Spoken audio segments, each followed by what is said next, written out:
This is iFanboy Pick of the Week 782, brought to you by iFanboy listeners just like you who are washing their hands, wearing their masks, getting their shots, doing what's right, doing what's good.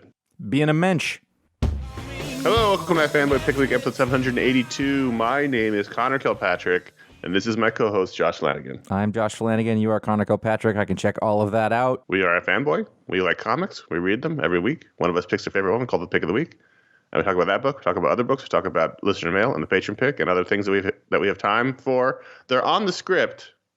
They're in here. Will we get to them is the question. That's always the question every week. But in the meantime, we have fun figuring it out. And also, we have fun spoiling things. So here's your spoiler warning. Will be some spoilers if so needed for the discussion, because it's a review show. And Josh had the pick this week. Connor, I was thinking about maybe... Oh, no. Don't talking like this more? No, please. The whole time?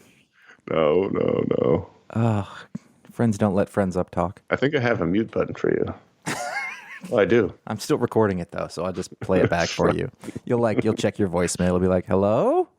The pick of the week is Strange Adventures number 10 from Tom King and the art team of Mitch Gerrits and Evan Dockshainer, who are doing a swirling collaboration that has some sort of meaning from page to page that I still have not sussed out. And you might be wondering, hey, 10 issues in, we're making this the pick of the week now. Why is that? And I would say to you, because today I went, oh, I get it. Kinda. I think it was pick 4, wasn't it? Was it? I think so. I'll look it up. Not mine. Yeah, I don't know that I had a lot of standouts this week. It was another one of those weeks, like lots of comics, lots of pretty good comics, but not a lot that blew me away. Really? I had like 4 or 5 I could have easily picked of the week this week. But that's the vagaries of the show. Yes. And as I was reading, there was actually a very specific moment. There's a narrator at the very beginning of this who is talking as Alana's reading a letter, and it's talking to her, and the moment that I figured out that Mr. Terrific is turning in his report or letting her know about it, his real report, yeah, the one right to her as opposed to the one for the Justice League, right, and once I realized that, because I think the last issue was like, what happened to him, and we're seeing his conclusions, and so this is the Kaiser Soze. Or at least the first half of it, sort of revealing. Strange Adventures number 1 was pick of the week in June of 2020. No shit. Which, if you check your calendar, was 8,000 years ago. Right. And this, actually, to be fair, this book has been largely on time. In fact, very on time, and I have to give them credit for that. Sure. They got 2 artists going, so what are you going to do? Basically, a lot of the things that we talked about this with the Tom King story, is that you are very likely to be confused for a large part of it. And then how we can tell his measure of success is if it gets pulled together in a way where we see, all of these things that didn't seem to make sense start to make sense. Now, that was not 100% answered here, but it went a long way. The door is opening to the reveal of what's happening here. Right. I mean, he's not. It's funny because I wouldn't call Tom King a mystery writer, but he basically writes mysteries, and that's not true because Superman Up in the Sky wasn't. But not all of his books are like this. But this book and Mr. Miracle are similarly structured in that it's Rorschach. You're not exactly sure what's going on, and I guess Rorschach as well. You're not exactly sure what's going on until you get to the end and all the pieces fall in place, which is how mysteries are written. It's interesting that you bring that up, because as I was very specific. I was walking the dog and I was thinking, what am I going to make pick of the week? And I was thinking about this book, and I thought that's a mystery. And the thing is this, I don't like mysteries all that much. It's just not my bag. But one of the things that I really do respect is I cannot fathom writing like that. Mm-hmm. And I it's something that always impresses me. Now, I understand how it works as math. Like, what's the thing that happened? Now work backwards. How do you get yourself there? Like, and I get that. But I do find it extremely impressive. And there are certain instances where, the experience is good. Like, it works for me sometimes. I loved that damn Sherlock show. And this is sort of that. And if I hadn't known or been fans of the people who are making this, if this was just some random book, I don't know if I'd have lasted this long. The other thing is sort of the feeling that I don't want Adam Strange to be the bad guy. I don't want him to be this other thing. From the beginning. Yeah. There is there's two kinds of comic books, two eras. There's at the end, it was the hero all along doing the hero thing. And then there's the more modern post-1986 thing, or if you want to count Marvel Man, where it was the hero was the bad guy all along. And it's kind of, those are the two kinds of things. When I was younger, I was very into the latter. Oh no, everything we thought was wrong and he's evil. But as I am older, also when I was much, much younger, you always want the good guy to be the good guy. You want to find out that Batman knew what was going on the whole time and he had that shit under control. And I don't know what's going to happen here because it could literally go any way. Right, because it's a black label book, which is essentially it means it's an Elseworlds title. So it can end with bloodthirsty Adam Strange if they want to. Yeah, but if they want to, they can do that. I feel like that is a weak choice. At least an obvious one, and I'm not giving him that. It could go either way in the end. You can justify. Well, there's as someone who reads a lot of mysteries, there's usually a way things go, and I'm not saying this is the way this story is going. And we're going to get to the details in a second before we go super long on this one book. Is that usually speaking, the formula for the mystery is there's a feint before the real reveal. Yes, is that. The guy walks in the room and that's the killer. Nope. He walks in and he's got a knife in his back and he collapses and the real killer is, there's usually a feint and there's a hint of it here in the story. And I will say this, I'm very impressed that in the midst of a giant worldwide invasion, Mr. Terrific sent his findings in a handwritten letter, and B, the post office was able to deliver it. Yeah. In the midst of the Picks, running wild over Earth. Neither rain nor sleet nor snow or worldwide alien invasion will stop the delivery of the mail. From their appointed rounds, which is my favorite part of that.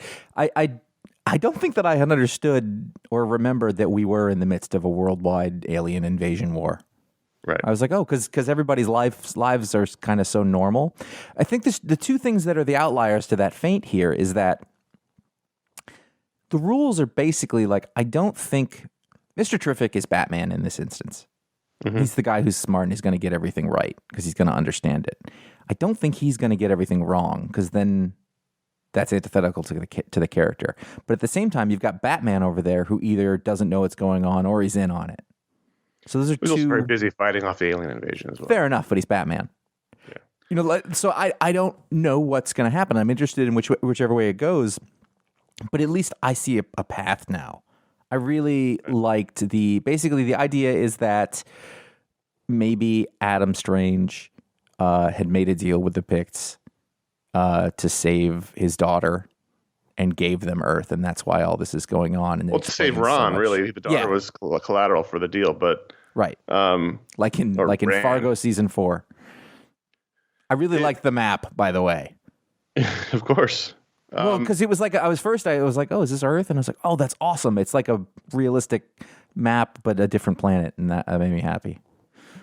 Yeah. So the conclusion that Mr. Terrific comes to here in his letter to Alana, as she's reading it, we see a lot of things happening. Is that the only reason why Adam Strange was able to turn around this invasion force, which has been unstoppable up to that point, was that he made a deal with them while he was in captivity to let them have Earth if they let Ran alone.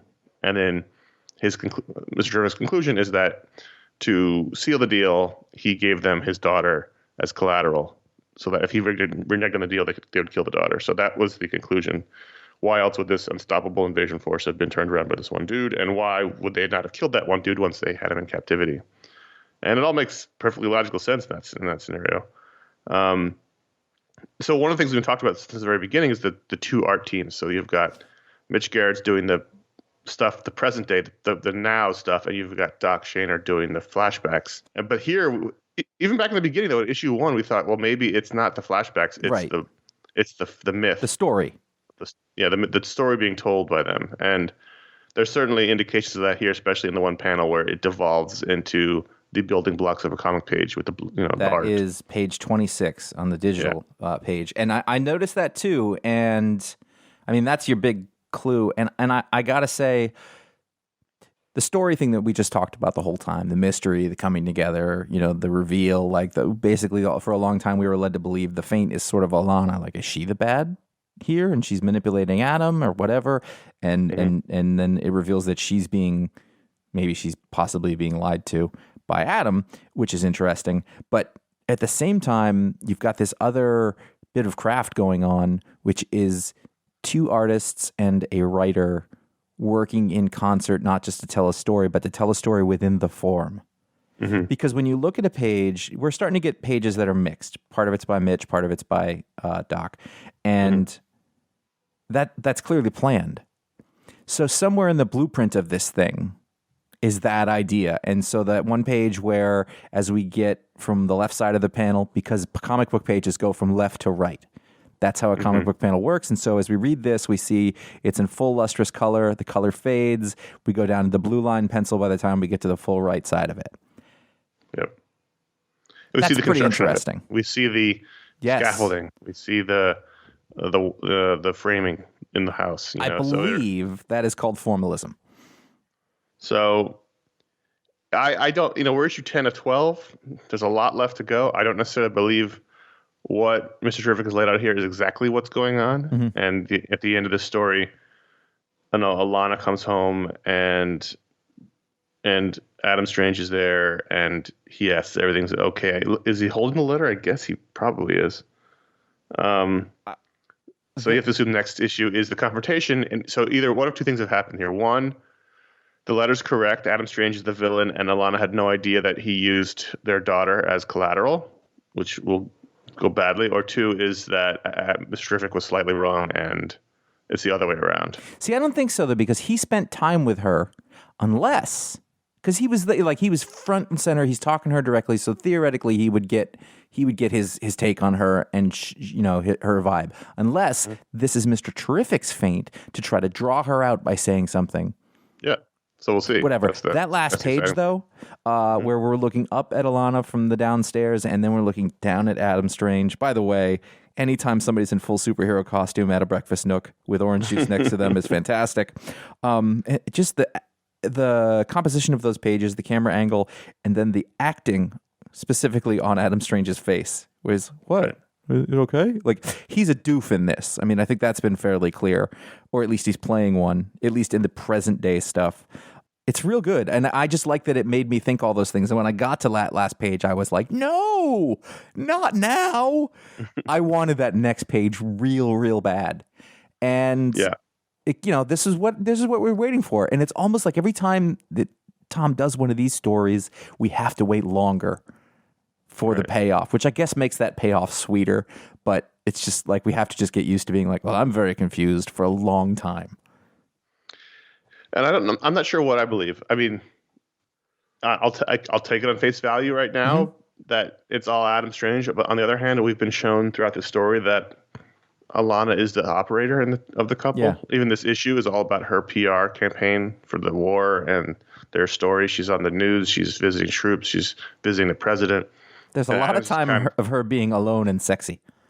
And Adam's just kind of the guy, as you said, he's kind of doofy. And so which one pulled off the grand conspiracy? Or is we take it at face value, it's Adam. But if, what we've seen in the story leads you to believe it's Alana. So either one would make sense. And we'll find out next month, or next 2 months, or whenever it comes out. I don't normally go back and read things. And this isn't even my favorite book or anything. But after it's over, I think it's going to be very much worth going back. Because I remember in the beginning, we were like, well, what's happening in this panel here with his arm? I don't remember what it was, but I know that there were really specific things that were happening. Well, there was one point where his costume changed in the art from page to page. Yeah. In the flashback, he had the traditional Silver Age costume, then he went to the modern New 52 one. So there's been a lot of that kind of thing, a lot of visual clues that things are not. So I think this might be worth a recheck through, but I'm definitely not going back until I've read it and finished with it. But it basically gave me all those feelings that I wanted to have out of the book. Was it just, I found it very satisfying and very compelling. Which is what I've been waiting for. Mm-hmm. Yeah. So have you been reading Ha Ha? Yeah, you made me go back and read one About the one about the mime you had mentioned, because at first I thought it was just a horror book about whatever that first one was, and then when you sort of clued me in, like, no, it's this sort of quirky anthology book about a random clown with great artists by the way. I read 3, 4, and now 5 came out this week, so I have been going back and reading it. And this week issue was terrific. It was great. Gabriel Hernandez Walta, who was on Vision with Tom King, and this is just little sort of story that was kind of sweet in the end. W. Maxwell Prince. The story's called "Pound Foolish Makes a Casserole," and I finished this issue and I was like, "Damn, that was really, really good." And look, Gabriel Hernandez Walta is incredible, but the story of this old retired clown named Pound Foolish, who lives in the neighborhood and is always still in her clown makeup. And, she's sort of the local legend to the kids. So the kids dare one of their friends to go into the house and steal something. So this, like, amazing old Victorian house that's buried in shrubs and overgrowth. And as you get inside, it's just this like museum of circus stuff and her history. And it was sweet, but interesting and full of incredible little character details. Like even the opening scene where she's at the supermarket buying her groceries and she writes a check for $17.50, and everything's too expensive. And she's trying to make her famous cauliflower casserole, which I kind of wanted to eat afterwards, honestly, after we went through the recipe of it. It's just, and then, the kid comes in to steal something and they have a bonding moment over this food and the memories of the circus. And it was just this, I think this whole series has been just full of incredible little short stories, but I thought this was one of the better ones of the 5 so far. And the last page is incredibly sad too. It's just like, there's a whole range of emotions in this book. And the woman sitting by herself, eating her casserole with nothing but her memories of her friends and her lovers, looking out the window was really sad. Yeah, it was beautiful. It was really nice. Almost like you could almost see it as like a Pixar short. Mm-hmm. It was kind of in that mold, I think. I just like that it went from me thinking it was going to be one kind of thing to just being a very different thing, and that it wasn't like it wasn't an evil thing. It was a nice thing. Yeah, I mean the tones have been all over the place in these, which is great. Like the first one, which was a patron pick, was sort of a crime story, but it had a supernatural element to it. And when you don't know what you're reading, all you can do is base what you've read on what you think it is. So like, and also, like I hadn't liked Ice Cream Man all that much, but again, I didn't give it very much time, so fair enough. So we didn't know, is this going to be an anthology full of like supernatural clown stories? But it turned out that it wasn't, because that was really the only one. There was a sci-fi one. There was this one, which is totally grounded in reality. And then the second one was about the mother who's a prostitute, wasn't it? But anyway, it was like all different kinds of things. And I'm glad that I'm really glad that patrons made it the patron pick, because I wouldn't have read the first issue. Sure. Because I read Ice Cream Man #1. I didn't like it. But I think this miniseries, has been really, really great. And so if you've missed out on it at all, you can literally pick up any issue. Yeah, I don't know how long it goes for, but and I don't really know who the writer is, W. Maxwell Prince, but he's certainly pulling in some capable artists, and he's got some short story chops. I feel like this is a tough sell, this book. And I guess I can see why they led with the supernatural crime story to begin with, because probably nobody would have read it if this was the first story. But, right. Yeah, it's been a nice little surprise, little treat. And I'm really glad I came back to it. It's literally a slice of life book, But clowns. The kind of things the clown thing is a gimmick, but it's a gimmick that works, I think. It doesn't. In this context, it works very well. Yeah, I think as a framing device for all the stories, I think it's worked. Because it's just weird enough and gives it a hook. But also, you just see him sitting at a desk and sliding an envelope across. He goes, "Stay with me now." Clowns. But also, I'm listening. I think each story, the clown element has worked to make it more impactful. Yep. Yeah. Because clowns are weird. Yeah. So now, we talked in the past, Josh, about how comics were 22 pages and miniseries ran 6 issues, unless it was a maxi series and it ran 12 or more. And then suddenly comics ran 20 pages, and now suddenly miniseries are 5 issues. Why do I say that? We've talked about it before with Marvel. All of Marvel's new miniseries are 5 issues. Shadow Doctor number 4. Next issue is the last one. And I feel like they need more issues. Yeah. I really like this miniseries, but I feel like we're getting the outline of the story as opposed to the story itself. Yeah, and I think with this issue, I really enjoyed it because it's a pretty fascinating story, and the storytelling is very good, and it's very familiar, but it's a whole thing that I hadn't seen a particular side of. Now, I think that what happened here is that I felt like the last one had wrapped, like we'd moved along from the end of the last story, and then we quickly moved through time, and we're in this new status quo, and then here's what happens, and I was like, well, we just skipped a lot of time, and now I guess I didn't notice that it was the second to last issue, but I can be concluded see that. At the end. Yeah. So I love this story. Peter Calloway is telling, as we talked about before, ostensibly the true story of his grandfather. Who knows if it's true or not? It's based on the deathbed story he told his son of him being the black mob doctor to Scarface Al Capone's gang in Chicago in the 30s. And whether or not that was actually a thing or not, well, who knows? It doesn't really matter. Stories are stories.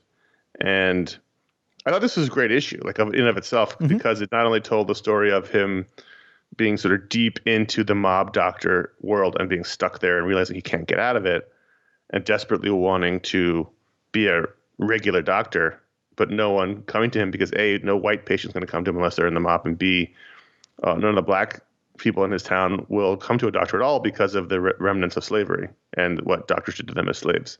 So I thought what was being told here was a really interesting story, and especially the second part, where he's trying to get real patients. I thought was really strong. I did too. I feel like overall, it's just kind of like I feel like we're skimming the surface like a rock. We're not really going underneath the surface. And realistically, economically, I can understand that. For all sorts of reasons that we've gone into 100 times. We don't have to. I do think that one of the things I really liked about this is that I'm going to tread carefully. There are a lot of corporate entities who are making an effort to be like, here are black voices. And it'll be anything that any black person has been involved with in any way. And when I read this story, there's a very specific subset and time where you're telling about Chicago in the 20s and this community that is still scared of a thing that happened in slavery, which is in living memory.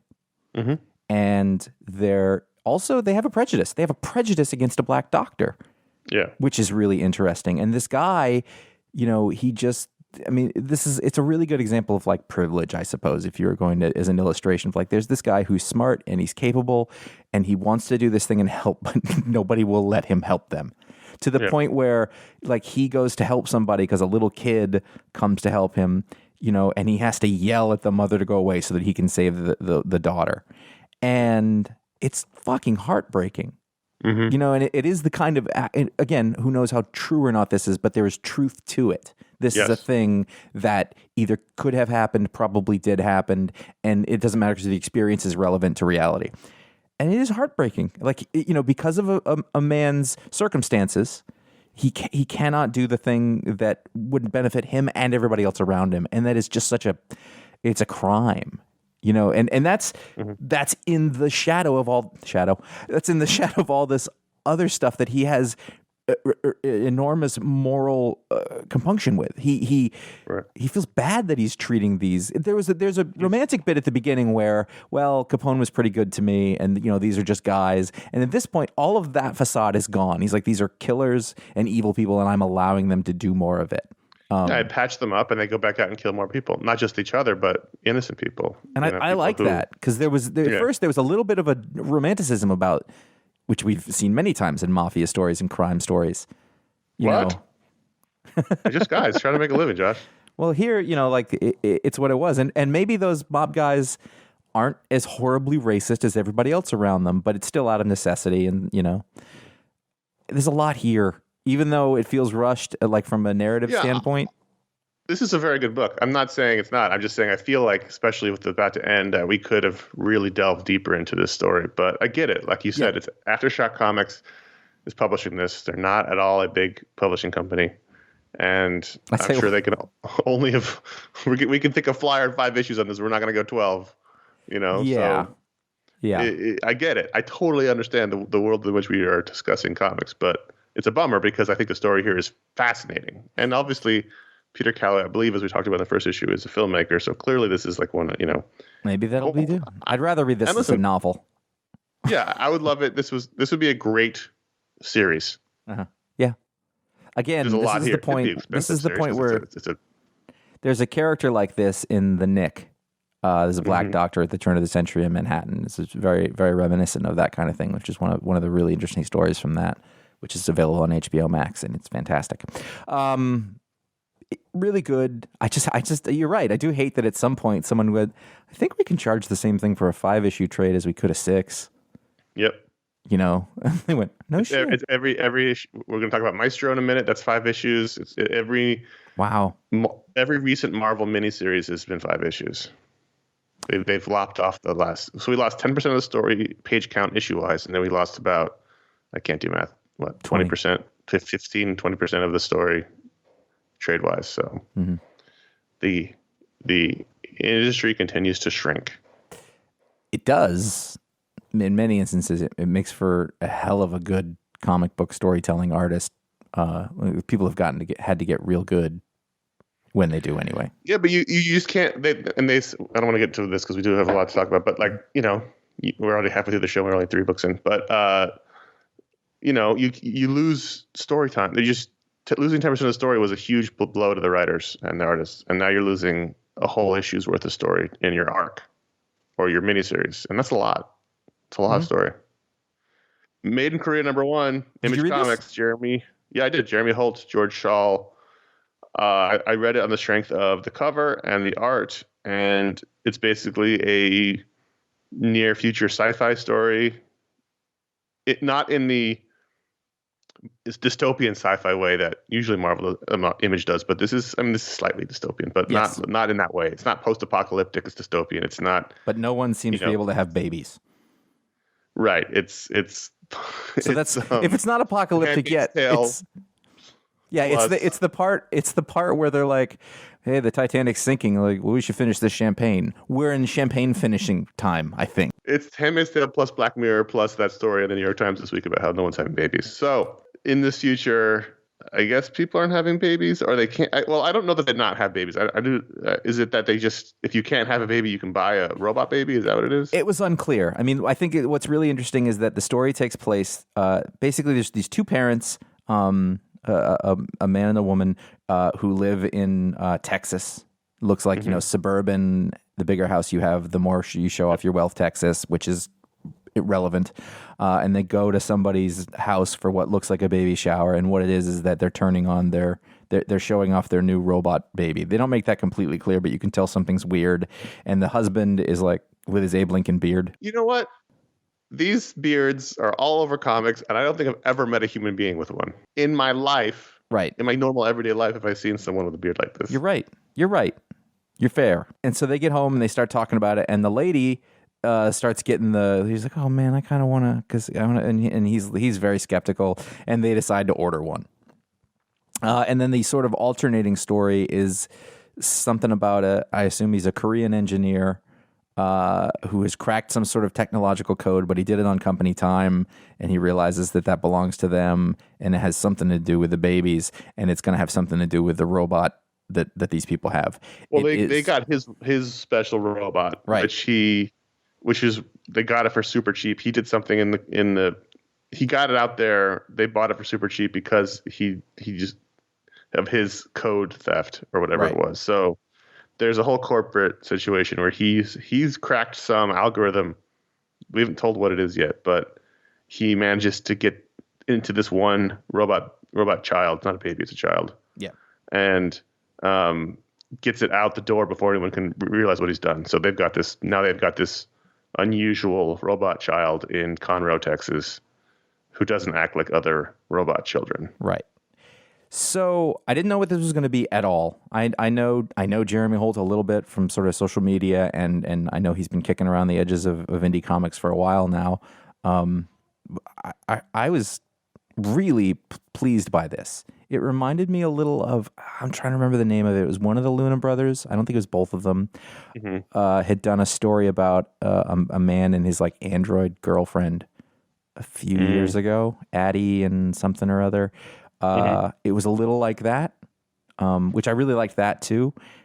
I just, it's a technological sci-fi story. It's hard sci-fi, at least this so is the far. sci-fi. Look, I like all sci-fi, but I really like this kind of sci-fi that's like near world where it feels familiar, but we can see the dark paths humanity's going down, and I liked it a lot. Yeah, and it can go a lot of places. I thought the art by George Schall, who again I don't know, was fairly effective. The beard notwithstanding. Also, that little girl's room is amazing. Yeah, the attic room. Yeah, the attic with the sort of tilted ceilings, and then the view out the back of a lake or a river or something with the books everywhere. I would live there. I'd go there right now. I would be there all the time. The books are literally falling in on her. Put a lock on it. It's even got a little ladder. I thought this was really terrific. Yeah.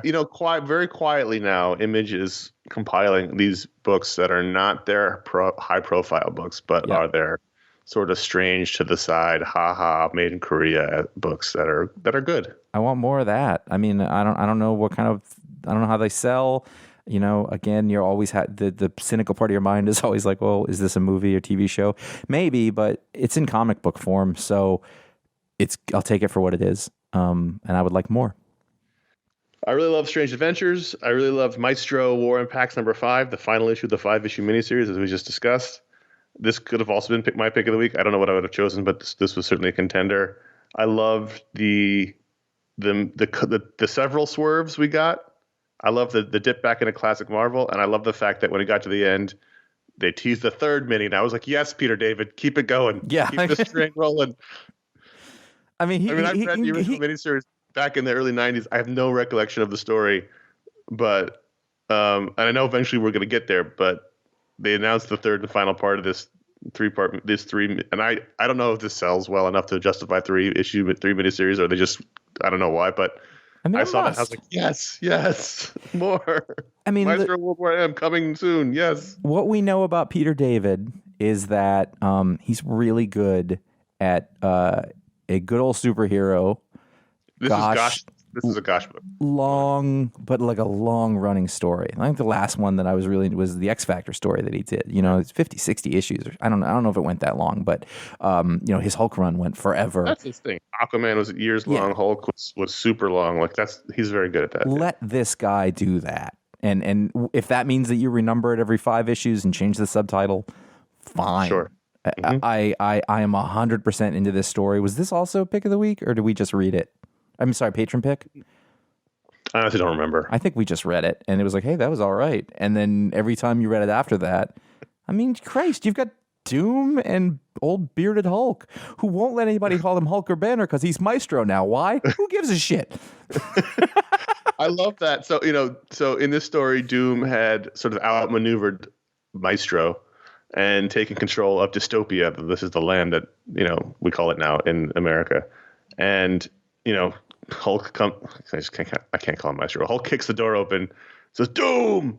And Doom's all on the throne with his legs crossed. And look who finally showed up. And I was like, I was all in on that page. And then the next page, walk slowly up to Doom. They stare each other in the eyes and then shake hands. Doctor, hungry, famished. That was the best thing in the whole thing. Doctor.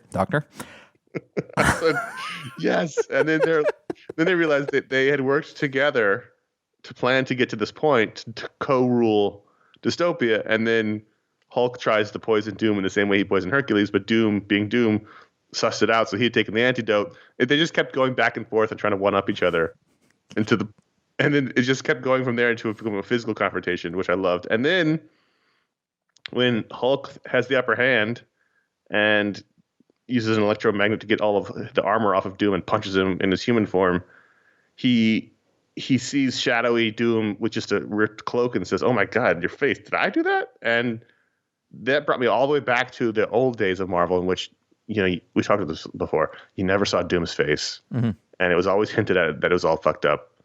And I love that. I loved that as a kid.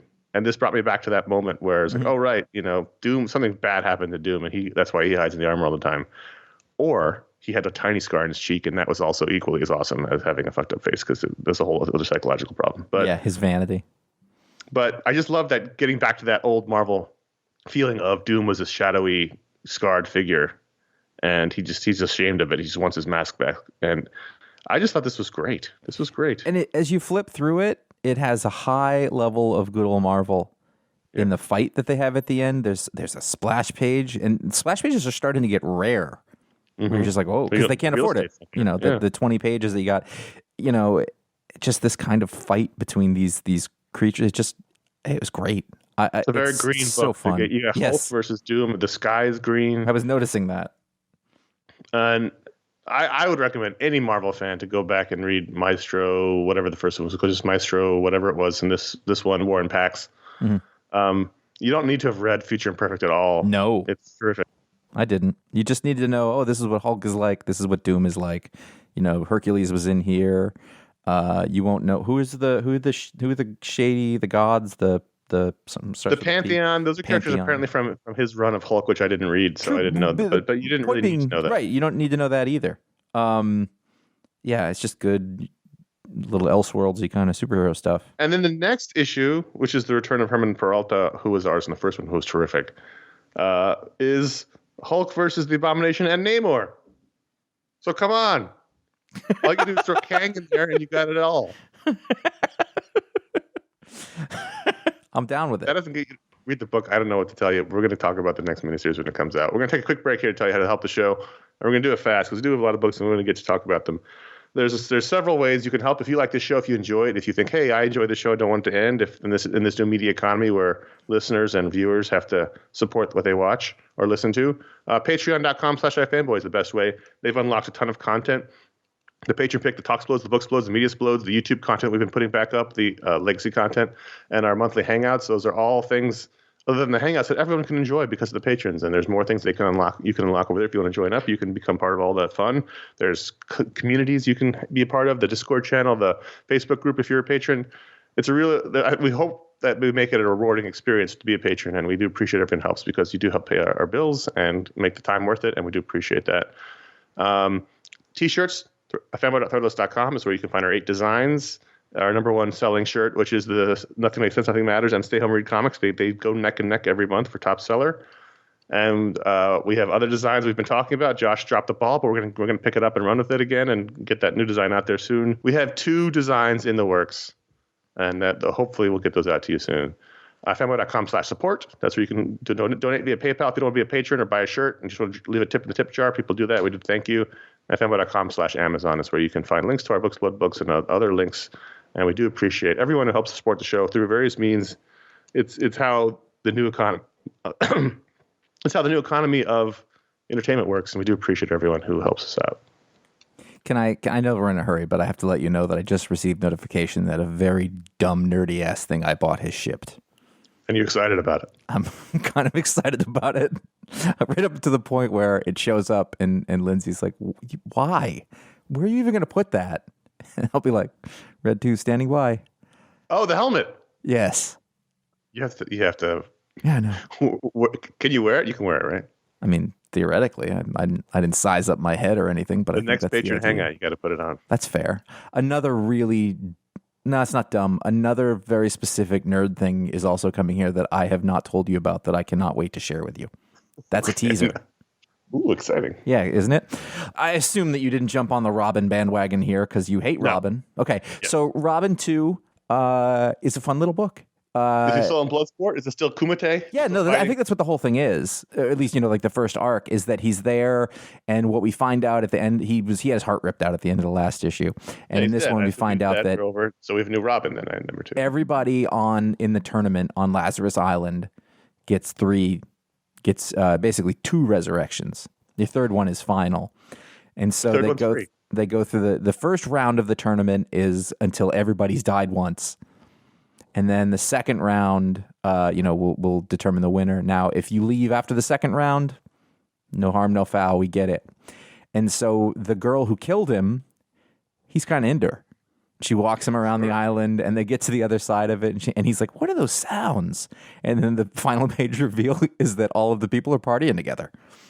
And so I guess Damien's going to learn how to get his groove. It's very silly, and it is a lot of fun. I think the art from Gleb Melnikov is exactly what this kind of story should be. It's The art was very good in the first issue. Very reminiscent of what I think of as a Robin book looking like, I guess. It was fun. I enjoyed it. Alien number 3. Are you still reading this? Oh, yeah. Philip Kennedy Johnson. This was Patron, yes? Maybe? It was, yes, first issue was Patron Pick. Yes, it was. This is a great Alien story. Yes, it is. It's just like a straight up, like if this was, I don't know if it would make a movie. I don't think I'd be thrilled if I went in the movie. It's too small for a movie, but that's why I like it, because the last few Alien films have been dumb. And too big, honestly. Too big and dumb. It's like the Spider Totem shit. Covenant and Prometheus, they were not good. This brings it back, because if you think about it, Alien and Aliens were pretty small movies. The first one especially was a really small movie. Yes, it was. Very tightly contained. Locked room. On it. Locked room monster story. And this is basically what this is. And I like it a lot. Yeah, and I'm interested in the characters. There's a good personal sort of dynamic going on at the same time where you're like, who gives a shit about any of this? Like, there's the girl, the paramilitary revolutionary girl, and she's like still trying to play her game. And I was like, have you seen what's going on around you? Right. No one cares about your ideals right now. We're just trying to survive. Well, no, but the one guy's like, I gotta get this specimen back. So they're still thinking of it in terms of like this business asset at the same time, which I think is really interesting. Philip Kennedy Johnson, because he is dying, so you would think he wouldn't give a shit about saving their intellectual property. He's a soldier. I don't know. Yeah. He was going there to save his son, and that was the trade-off, I guess. And so he can't get back unless he does. That's true. And Philip Kennedy Johnson's a name now that I look for. It's also a ticket that I vote for in 1960 every time. Yeah, sure. This was brutal in terms of lots of face huggers and popping out of chests and faces and people get shot in the back of the head, and there's a lot goats. There's space goats. Those goats were fucked up. I didn't like them. Made me uncomfortable. Didn't like Connor it. from iFanboy says those goats were fucked up. I didn't like them. Stargirl Spring Break Special #1, written by Geoff Johns, art by Todd Nowak, who did Young Justice with Peter David. I loved this fucking comic. I thought this was one of the best Geoff Johns books in a long time. It was so goshy, and it was like right in Geoff Johns' wheelhouse, which is, we're basically back into hyper time where everything can be played with. And so here he really plays with the history of DC, and has, this is all about the Seven Soldiers of Victory. It's also very much similar to the Stargirl series, which Geoff Johns is the showrunner of, and in which the Seven Soldiers are a big part of that show. And so here we find out that Green Arrow and Speedy had been sent back in time by Clock King, and that's why there was a Golden Age version of Green Arrow who dressed like that and became friends with the Seven Soldiers, and now they're back in the future. And it was a very efficient reveal. It's like, oh, not like that smooth face guy. That was me. Oh, and then we move along. Yeah, it just felt very much like the Geoff Johns of 10 years ago or more, 15. No, I guess, God, 10 years ago was still the 52. I've lost the ability to tell time. Yeah. 20 years ago, that was like doing Justice Society and being very economic about streamlining the DC continuity. And this felt like a comic from that time period. Yeah, I loved the hell out of this. And then, we get lots of fun action and adventure and character stuff here. I like Stargirl a lot as a character. And then we get, first of all, great Jerry Ordway pinup of the Seven Soldiers Victories in the back. He can still bring it, and I don't know if this Knock is no slouch. Like, these were full pages. There was no shortcutties. I always really liked him a lot. Mm-hmm. He works really good. And then at the end we get like a little 3-page Justice Society bit written by Johns and drawn by Hitch. I don't know if it says past his prologue. I don't know if this is a teaser for a series. It certainly feels like it. Mm-hmm. I mean, this still fits in the idea of what this new era of DC is. This infinite frontier. Yeah. All those words get so interchangeable. I get them wrong. I get them wrong when I was talking to Josh Williamson. It's like infinite. Yeah. It's not a crisis. It's a new crisis. No, wait. Okay. Just do your thing over in your story, and that's kind of letting people do their thing. It's led to pretty good books. It's not nearly as cohesive as a whole thing, but maybe that wasn't what we wanted all along. What? But I thought overall this was really fun. There was a time travel element. They had to find a missing hero from the Golden Age, and then it turned out there was a twist on the missing hero, and it's leading up to a Stargirl series. So clearly, this story is going to resonate going forward. But the time machine is also full on like Kirby, flame spouting, energy shooting tubes. It's great. Right. Yeah, I thought this was super fun.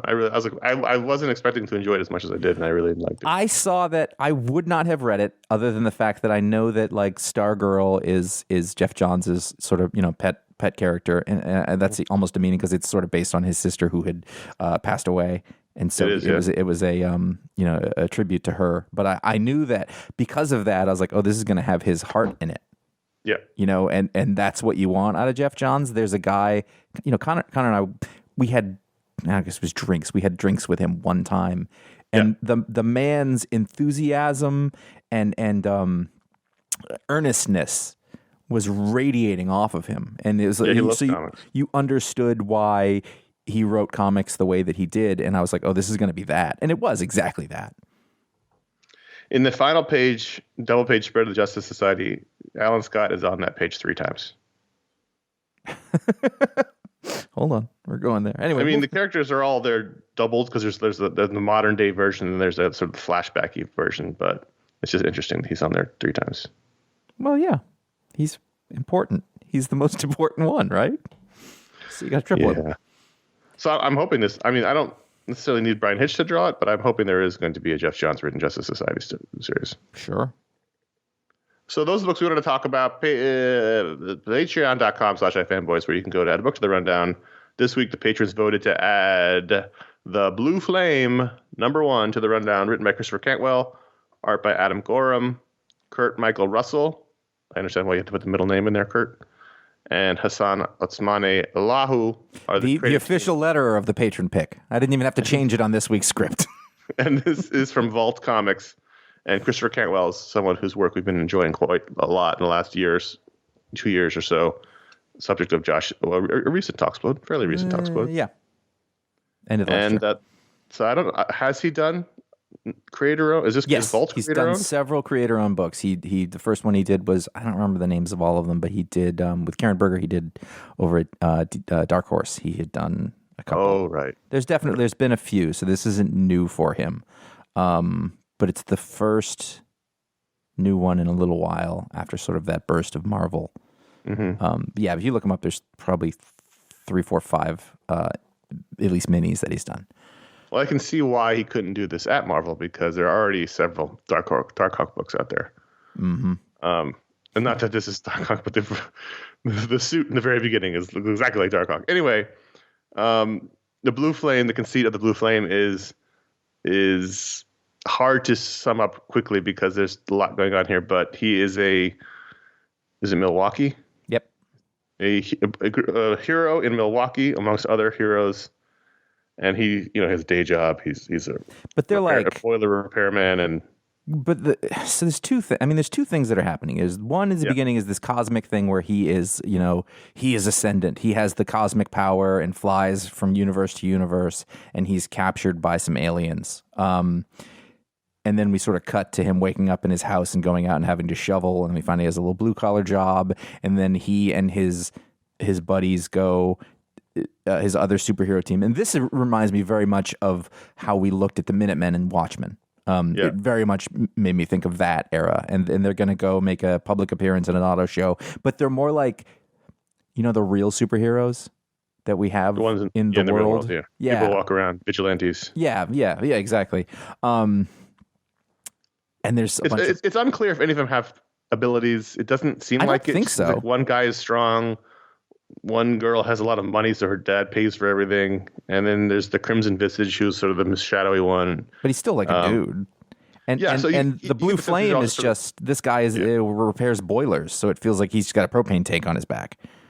Right. He probably just shoots out fire. But like the Blue Flame he is in the second part of the story is not the Blue Flame he is in the opening part, where he, like you said, he's literally flying through space on his own. Right. So we don't know like the connection. Dark Hawk Nova amalgam. Right. So we don't know the connection between those two realities right now. That's sort and of honestly, you take out the first bit, and I like this book a lot, but I take out the first bit. I thought this would have been a much stronger book. I realize that adds to the mystery of how does he get to that point, but the realism was really stark. They go to this auto show to make their appearance, the Night Brigade, and they're going to sign autographs and take selfies. And then while they're on the stage, a mass shooting happens. And the way that it unfolds, first with the sound, and then one woman in the crowd holding her neck, and then suddenly, it all unfolds. I thought that was really effective, especially in the awful world we live in which these things happen quite a bit. And so I thought the way he did that was really impactful.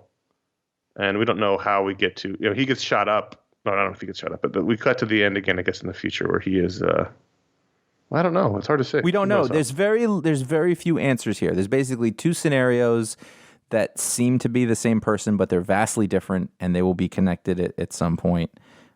Maybe. I don't know what's going to... So, if anything, it's the typical first issue kind of thing, like you kind of want more so that you can know what it is. Mm-hmm. But it was pretty strong first issue. I think you and I always lean towards the part where like, well, let's see what this real world shit is like if you try to act like a superhero, but there's not really anything magic going on. That is interesting. And I was very surprised when the shooting part happened. And you're right. That is that sequence of storytelling was really well done. I liked it, but I don't know that I have enough to love it. I have, a lot of trust in the storyteller. But I think there's enough also for me at least, to read the next issue. Oh, absolutely. To find out what happens next. What's the fallout? Did they get shot too? Like, is he in bed in the hospital? Is that in the present space time? Is it in the past? Like, is he just hallucinating all that other stuff? Right. That's also possible as well. I hope not that. That's the thing I don't like. It looked good. Adam Gorham, not a name I know.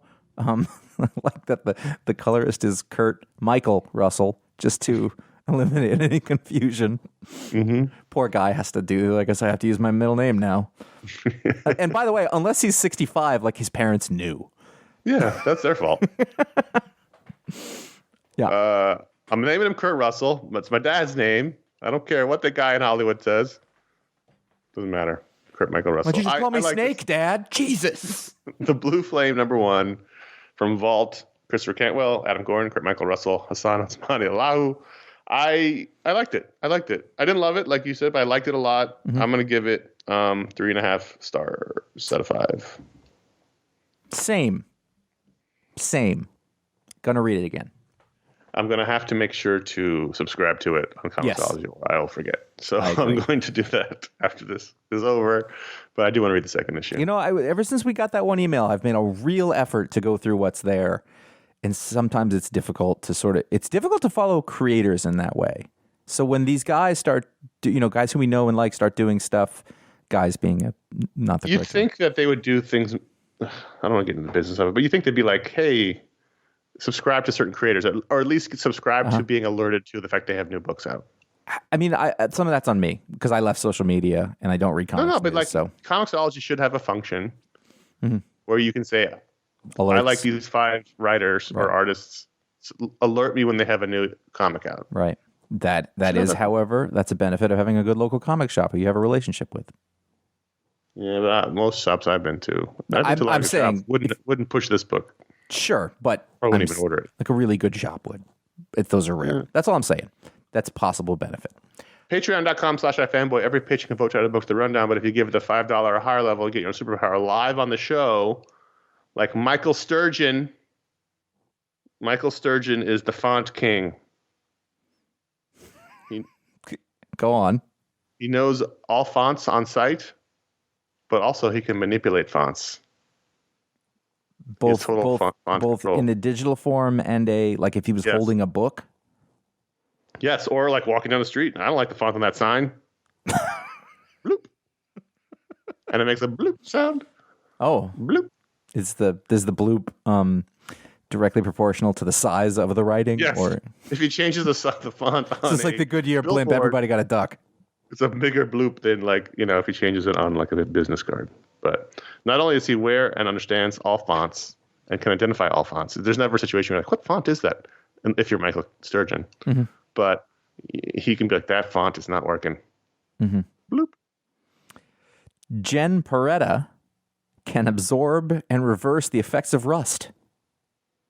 So rust. Absorb it. She absorbs rust. Yeah. So you're pulling the oxidation directly out, and as the metal rebuilds itself. Where does the rust go? Just she absorbs it. I believe it's just reverse. The chemistry reverses. It just becomes the oxygen. I see. So also, yeah. So is the oxygen inside her or is it into the air? It rejoins the atmosphere. Just trying to figure out if she can help us with it. Of air. Probably not on a large level, no. But like, imagine you find some way to get her down there by the Titanic. Sure. Put that shit back together, pull it up there, learn some things. So it doesn't matter how old the rust is; she can undo the oxidization process. Oh. Yeah. Deezer Irons, ironically named after Jenn's power, can turn any part of his body into a mirror surface. I mean, there's some practical uses, some aesthetic uses. He could turn himself into the guy from Watchmen, the TV show, but like a real mirror, not the cool mask he was wearing in the show. But is it breakable like a normal mirror? No, it's just that the surface of his body, any part he chooses, will be a mirror surface. Mm-hmm. It's like his hands, his legs, his head, forehead. Like if you were, in front of Deezer, okay, I need to check my tie. He could make his forehead into a mirror, and you could fix your tie. That's nice. I'd like to point out a thing that my list ran out just now. And I will, if you were to go back in the tape and you said patron powers, you might hear me go, because I had already skipped to answering the audience question in my mind, and I went, shit, where's my list? And there was one thing on there, that was the rust one, which brings us to now. Giuseppe Buttici can transform anyone with the power of his mind into a Roger Rabbit style cartoon that exists in the real world. Is it a cartoon version of themselves, or they become like a rabbit? I mean, it could be a version of themselves that is a rabbit. If that makes sense. But they're still recognizable as themselves in some capacity. Yeah, no, it's not like you just turn into a big dinosaur or something like that. It's a cartoon version. But it could be a dinosaur, but it would have like your hair, wearing your glasses, and your There would be clothes. some character reason why you would be a dinosaur. Right. For example, like you and I. Dinosaur, yeah. Right, exactly. Yeah. A dinosaur with a bad back and a cough. And this is important. It's irreversible. It's irreversible. It doesn't wear off, so. Whoa. Mm-hmm. That's a problem. You gotta use your power, but like what's the benefit? In animated form, are you now immune to injury and age, or? I would say that this would be the kind of thing that you'd see on the news, and they just don't know yet. And they got to study the powers. They got to study the ramifications. They don't know. He doesn't know. I just do it. And in a panic moment, like a nun at his Catholic school was coming after him, and he was like, bloop. Oh, that's bloop is Sturgeon's thing. You can't be taking bloop. Well, it was in the zeitgeist, I guess. Our very tiny zeitgeist. Patreon.com/iFanboy. That's how you can get a superpower live on the show. Thanks for everyone who joins up. And are we doing an email? What's your take on this? Let's do the first one. Let's do it. I want to do it. Been sitting there for a while. I want to not go on for 40 minutes, but. Andy B says, I believe you recently lamented the loss of original comic art as a prize for fans and a revenue stream for artists. With artists mostly digital, I see a path where they can mint their original art as an NFT for fans to purchase. On top of that, the creator could set a percent of revenue from future sales as they are the original artists. Here it is. Oh, NFTs. Okay, so let's get it. One thing out of the way. Spelled wrong here. NTF. That sounds like a federal agency. It's NFT. Yes, the NFT. There is some sort of story about it, how it is. It uses a lot of resources to make, and therefore it is not environmentally friendly. Fair enough. We'll put that off to the side. I don't want to talk about that. That is what. Well, it's a big reason why a lot of the comics community has rejected them pretty vociferously. And it is relevant, but I believe that I would like to discuss it in the other sense. Okay. It is very good that artists can find a way to increase their own revenue and make make more from their art that they make. I don't think anybody. No one would begrudge that. No one would begrudge that. I think these people are hardworking. They're super talented, and in many, many, many respects, they are underpaid. Even if for a little time in their lives they're paid pretty well, for most of the rest of their lives they will be very underpaid. So Yes. Freedom. There's no retirement plan for comic artists. More power to them. Freedom. Get everything that you can out of it. Comics will break your heart, so don't let it. Mm-hmm. I believe that Connor and I are on the same page in that the NFT is dumb. Yes. Yes. Very dumb. Yes. It's a fake possession. Yes. It is the simulation of owning a thing. And it's you know what it is. It's the logical progression for a generation of people who grew up on the internet, which we didn't, Josh and I. So we have a very different take on this than other people would have. But the idea of owning something that isn't real to me is stupid. But other people may not feel differently. But I got to be able to put my art on the wall and touch it. Well, it's funny because this is the thing. When digital comics first came out, there was a thing, well, what happens if they go away or when I own them? Whereas I think I always understood that as like, it's a piece of digital, like it probably will go away at some point. It's ephemeral. It is exactly the word that was on the tip of my tongue right there. It is utterly ephemeral. And when you talk, I'm looking at my wall in front of me. Mm-hmm. I have several pieces of original art. In fact, everything in front of me is authentic to a certain extent. One's a print, but it's signed. I have a page from Insurance Metropolitan. I have a Darwin Cook page in front of me. The value of those things is that they literally are the only one that exists because it was the one that was made. It was the one that was touched. It was the one that, theoretically, if you pulled one of those, it would smell like the cigarettes. Mm-hmm. It is an actual thing. It is an artifact. Mm-hmm. I don't care if there's only one digital copy of something. It's not even that. It's just it's not even that there's one digital copy because there's no one stops anyone from making a copy of an NFT. It's you have number one. You have the sort of the ownership of it, right? In whatever that means, right? And I just think it's stupid, but that's because we're old. Maybe, but I think that there's a reason that it's better to go to a museum and see things on the wall than it is to look at them on a high-res monitor. Oh my God, yes. I mean, there's a reason why people don't like digital comics. They want to have the thing, to touch the thing. Ultimately, in the end of the day, it's the thing you get to look at or whatever. But to me, I don't understand the value in that. And I understand that also, like, if you are a digital artist, I was talking to my wife about this, and she had formerly made her living as a photographer, and she shot all digitally, and she saw a way that would be an extra revenue stream for those kind of people, and that, she took umbrage at the fact that there wasn't value in the thing that was digital. And I said, there's value in anything that somebody's willing to pay for if that's what they want to have. But for me, I don't find that attractive. And everybody can make prints of that's why you'll see there are prints made of like sort of famous photos, but they're numbered and they're limited to a thing that artist did and made. They're not photocopies. It's not the same. Right. But yeah, I mean, to me, striking a print, a photographer striking a print is different than a JPEG. It's not the same thing. Endlessly reproducible digital file that then has to get manipulated in some way to make it somehow unique. I mean, I think, look, if it's a way that artists can sell their digital pages, then great. But I'm not going to buy them. No, I'm not going to be a customer for that. Yeah, I'm not saying you shouldn't. Although that's the environmental side. Then I say you shouldn't. But if there were no environmental impact, then go nuts. But I mean, the environmental impact makes it even dumber. Like you're spending all of these resources for Well, it makes it goes from dumb to harmful. Yes. Yeah. Yeah. Well, pointless, I think it'd be. But I think it's pointless. But I think that's the thing. Like, I think this is very subjective. And I think you and I are coming from the same place because of all sorts of reasons that have to do with experience and age and time and blah, blah, blah. And, maybe somebody else thinks that what we're saying is completely ridiculous. Not maybe. There's definitely people listening to this who are like, but, fair enough. But I hope that this is one of those weird blippy things that happens and goes away. That's the other thing that like rubbed me wrong is that like I'd never heard of it one day, and then the next day somebody bought some shit for $10 million, and everyone was like, "We want to sell your NFT,"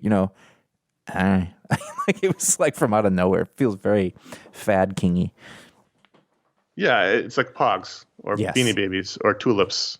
It's something of a artificial value. I think it's stupid. I think art like that is stupid. I'm just saying there's a piece of art here on my wall. Gabriel Hardman drew Wedge Antilles for me. It was a gift from a good friend Ron. And I can see the brush strokes, and I can see like the paper is wrinkled from the place where some of the, he touched it. He was holding it. He did the thing. That to me is the value of a piece of original art. There you go. Yep. Patreon. Nope. Contact at fanboy.com is how you can write in. Like Andy B, and you can also write in for Mediasplode. We got a bunch of Mediasplode emails this week, so that's good. Yeah, we did. I saw that. So thanks for writing in. We had put out our last Mediasplode where we talked about Tenet and some other things that I don't remember. Was that the fan service one, or was that the one? No, before? that was previous one. Tenet. It was Tenet, and it was stuff we watched. We put a lot of things. But there was another topic. It's a question. Doesn't matter. There's good stuff in there. That's our all media show. It's about other stuff that isn't comics. It was only 2 weeks ago. Yeah, it's really been a hell of a 2 weeks, if I can be completely honest with you. And then also, I'm sorry. We debated binge viewing versus weekly viewing. That was the topic. Well, I have no recollection of that, although I know how I feel on it. Yes. Like that conversation actually. And then this past week, I put out a new Talksplode episode, our creator interview podcast with Tom Scioli, writer and artist, most recently of Jack Kirby, the epic story of the King of Comics, which Connor and I had also done a Booksplode on somewhat recently.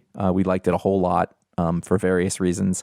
And so I talked to Tom about his career. That's not the only thing he's ever done. He's done a lot of comics. He won a Xeric grant at a certain point. He's about exactly our age, by the way.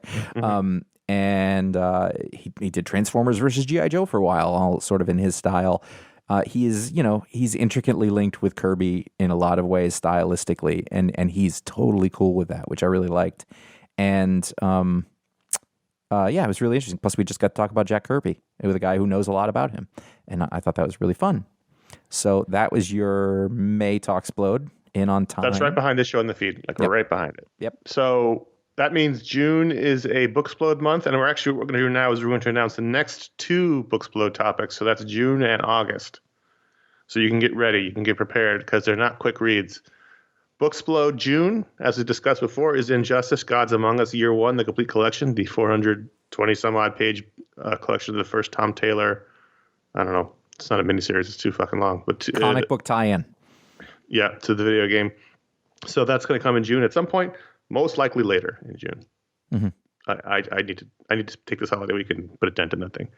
And then in August, we're going to actually do our very first non-comics Booksplode. We're going to talk about True Believer, The Rise and Fall of Stanley by Abraham Riceman, the book that came out a few months ago to much consternation and fanfare amongst the comic community. So we're going to talk about that book. It's nonfiction. It's a quick read. It's not small, but it's a quick read if you want to read it and catch up. But a lot of people have been reading it. A lot of people asked about it. I talked about it a little bit on the Patron Hangout happy hour, just a few minutes up for it. So I won't spoil this discussion, but we're looking forward to talking about that as Josh reads it right now. Mm-hmm. I'm in there. So me and Tom talked about it just a little bit because I was curious of his like, oh, well, you like all this stuff about Jack. How do you feel about Stan? Really interesting too. So June is Injustice and August is True Believer. And maybe October will be Future Imperfect. Maybe we should do that. Because that's only it's probably less than 100 pages. Probably need a break after that. Yeah. Oh yeah. We'll do another one. I'm just having a brainstorm right now. It's not necessarily going to happen. It's okay. We're only over 10 minutes, so that's fine. Just keep going. Okay. Get over to iFanboy.com. You can find all of our shows, our vast history of comic book writing from all of our talented writers. That was 96 Talksplodes that we have done in the past 12, 13 years. Are you hitting 100 this year? No. It'll be right as we get to it, which is, it's one of those things like, oh, crap, that's 100. It's a comic book show. I'm going to have to think of something for that. It can't just be like, here's my buddy, the colorist. Although, whatever, I like doing that. I'll do what I want to. I don't need your rules, pal. I do what I want. You can go to facebook.com/iFanboy or at iFanboy on Twitter or at iFanboy Comics on Instagram. You can find out what the pick of the week is before the show comes out. In terms of our lives interfering with what we want to do, there haven't been a lot of panels of the week. We want to. We like them. Also, I haven't been finding a lot, to be honest with you.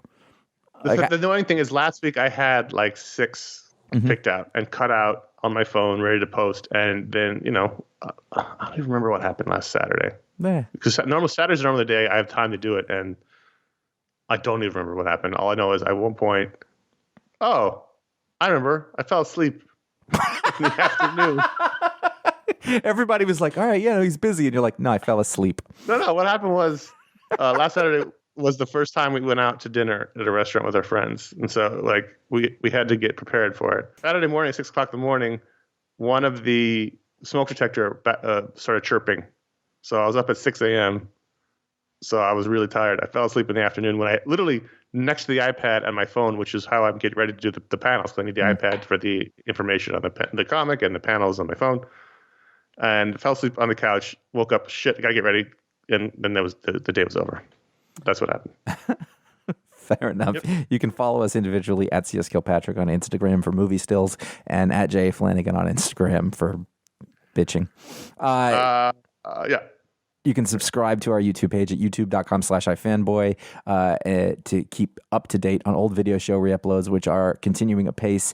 This past week, there was a mini on Batman Shadow of the Bat. That was you, obviously. Yep. Was it a pick of the week?